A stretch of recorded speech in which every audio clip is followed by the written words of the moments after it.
Many years ago, a student who hated to read checked out this book and would interrupt silent reading time with her laughing. I had to see what was so funny, and I'm definitely glad that I took the time to read this one. The main character of No More Dead Dogs by Gordon Corman is Wallace Wallace. He's a wildly popular 8th grader who gets into sticky situations because he refuses to lie. His brutal honesty is not appreciated by anyone around him.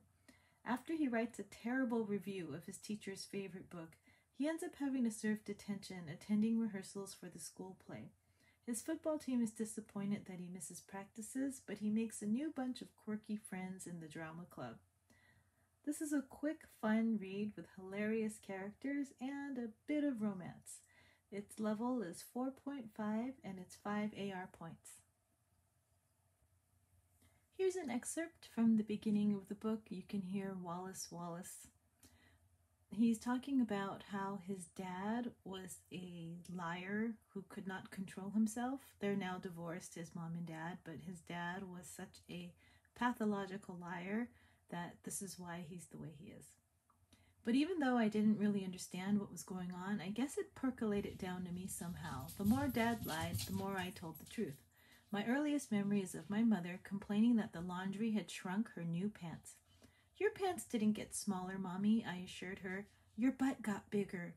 Little kids get away with that kind of stuff, so she laughed it off. But she wasn't laughing 3 years later when the next-door neighbor asked my opinion of her light and fluffy cake. I thought it over. It tastes like vacuum cleaner fuzz and reminds me of antifreeze.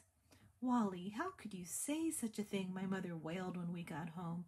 "Mom," I asked, "did Dad really miss my birthday party because he had to visit a sick friend?" It didn't matter that she didn't answer. I had already seen the hotel bill on my father's night table, the Desert Inn, Las Vegas. I was more stuck on the truth than ever. For me, honesty wasn't just the best policy, it was the only one. I told my soon-to-be ex-piano teacher that her fingernails reminded me of velociraptor claws. The cook at summer camp I informed that his pork chop could double as a bulletproof vest. My cousin Melinda's clarinet playing I described as somebody strangling a duck.